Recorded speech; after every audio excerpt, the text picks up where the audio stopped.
Are you a dreamer or are you a thinker? Put it right down in the comments right now. I'm going to tell you why you actually need to be both and how to become both. If you're a classic dreamer, you have probably daydreamed your entire life. It's easy for you to see a big picture version of what you ultimately want, one that actually makes you super excited and gets you wanting to start working towards that process today.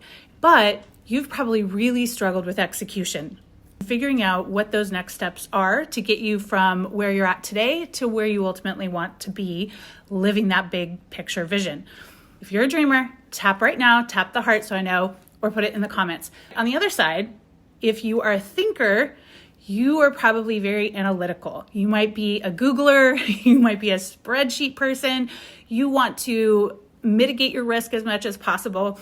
And you're really good at finding out what those next steps are to get you to your goal. But you struggle with being able to see the big picture vision and believe that that is possible. You're very much kind of like next step phase. But without that big vision, it's hard to really get what you ultimately want because you are only focused on the immediate future or what is coming next. So here's the thing. To be truly successful, to be a true visionary, to be an empire builder, to be the outlier, you have to have both. You have to have the ability to visualize something that does not currently exist, maybe something that no one else even believes in or can see. And then you have to have the skill set of a thinker, which is, all right, great. How do I put a plan together? What am I supposed to do next? And how do I not get discouraged when I realize there's 2,000 things I need to do between where I'm in today and where I ultimately want to go? So having that combination is super important. And that is one of the things that I teach all of my clients, how to strengthen your dreamer side if you're a classic thinker, or if you're a dreamer, how to actually execute on your dream so that you can get what you want and get it faster, which is what we all want.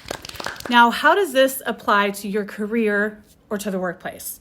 It absolutely does, because if you are only thinking about the projects that you're working on right now, what the tasks are that are on your plate today or this week or this month, you are lacking the long-term vision of what the whole scope looks like, maybe what the scope of your career looks like, what it is that you're working towards, how you are working to better yourself in your career and in your company. Remember, if you feel like you're head down in today, every single day, you need to raise that chin up and start thinking, okay, what does the future look like? What is my ultimate goal here? What can I accomplish?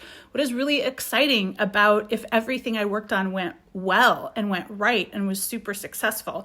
Can I start to see that? Can I start to visualize that? You practice one of my mindset tools called daydreaming, and you actively and proactively train your brain to start daydreaming about those ultimate end visions of what it is that you want. And you do that throughout the day. You do it while you're driving the car, while you're on a walk, walking the dog, or working out, any of those kind of daily activities. The more often you can daydream about what it is that you want, the faster you will pull it to you, and the faster you will become the person who is ready to receive that level of success. For more mindset coaching, make sure that you follow and share this video. Grab my brand new book, Think It. It has all 7 of my mindset training tools.